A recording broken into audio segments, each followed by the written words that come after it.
Summer travel back in full swing, and so are the headaches, right? We're talking about flights getting canceled, bags getting lost, not to mention maybe unexpected medical bills abroad. But are travelers expecting to protect themselves? Do you actually protect yourself? Daniel Green from Fay Travel Insurance joining us here on Live Impact News, breaking down what savvy travelers should know so we're not left asking, where's the money? Daniel, thanks for joining us this morning. Thank you very much for having me. So, if people have never heard of Fay, what makes it different from other companies that do cover travel insurance?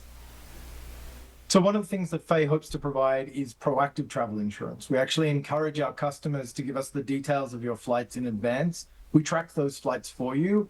And if something goes wrong, we like to be the first to notify you both of the bad news and we're eligible. We're actually able to send you claim money or other ways of making you whole upfront before you've even had to start thinking about all the terrible things that will be the consequence of a cancelled flight and a long delay and that bag that never showed up.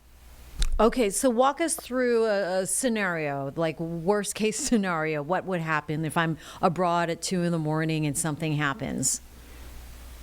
So firstly, I think the number one thing that a lot of Americans worry about these days is just whether or not they're able to go on their trip in the first place. So one of the most important things to do when booking your trip is think about travel insurance or travel protection then.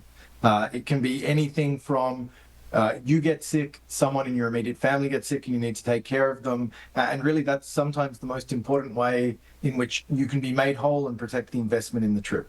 But if you're on your trip and something goes wrong, if it's a real emergency, call emergency services. Call 911, call 112, take care of yourself.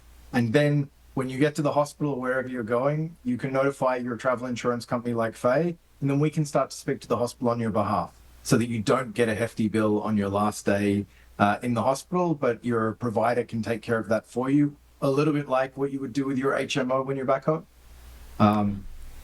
When it comes to, sorry, Jane. Oh, no, go ahead. Yeah, when it comes to what? And when it comes to the little inconveniences that go along the way, flights get delayed, flights get canceled, your bags don't show up. That's also one of the best times. Reach out to your provider, reach out to Fay when that happens in the moment, because sometimes you're eligible for benefits that you didn't even know about. Maybe there is a inconvenience payment and you can receive up to $200 on the spot just to cover the little expenses in the airport whilst you make the time go by. Lounge access, Wi-Fi, little things that take the sting out of an otherwise bad day.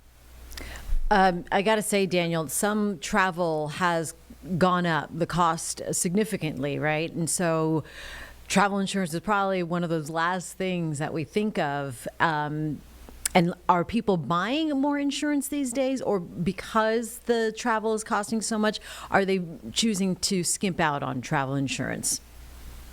No, we're actually seeing sales go up. I think one of the consequences that people feel as prices go up, as we deal with all these fuel surcharges and inflation, there are people who are traveling less, but when they do travel, they're spending more money. And if you're going to make that sort of investment in yourself and in your trip, I think one of the most important things you can do is protect it just like you do anything else valuable in your life. All right. Is that one of the biggest mistakes travelers make then when it comes to planning their trip and covering it? I think one of the biggest mistakes people make is that they think about travel insurance 1 minute after something's gone wrong.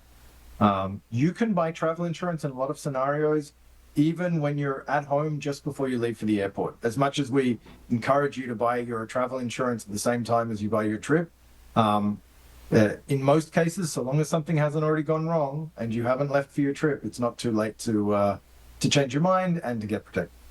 Yeah, very good point. What do we underestimate when we head overseas versus staying domestic? I think the two biggest things that people don't think about is medical costs in the first place. Even something as simple as a doctor's visit, you're traveling with a kid who has a runny nose, can run into the hundreds of dollars.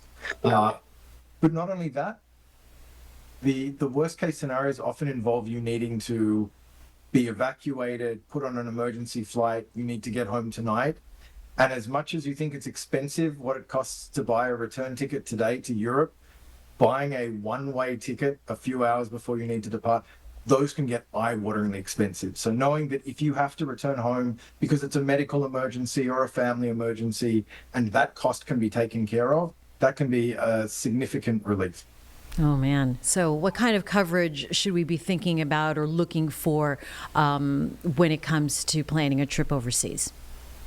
So generally, there are three things you should look to protect. The first is your investment in the trip. The second is the belongings you're taking with you or your stuff. And the third and most important is your health. And in many states, it's available to buy as an upgrade something called cancel for any reason insurance. It's highly recommended. Most insurance requires something to have gone wrong that you couldn't have predicted about. Cancel for any reason, or CFAR, lets you cancel a trip usually up to around 2 days before you're supposed to depart for any reason.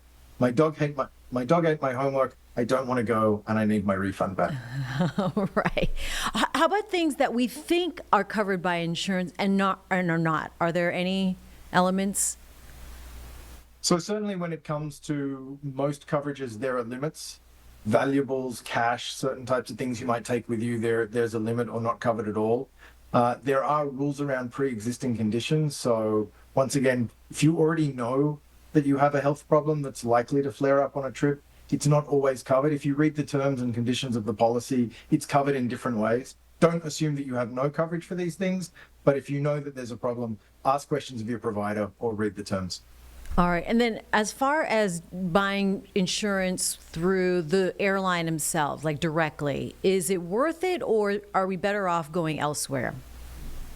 So usually we recommend people buy either through their travel agent, if that's how they're buying the rest of their trip. Travel agents usually have your best interests at heart. They want your trip to be as much of a success as you do.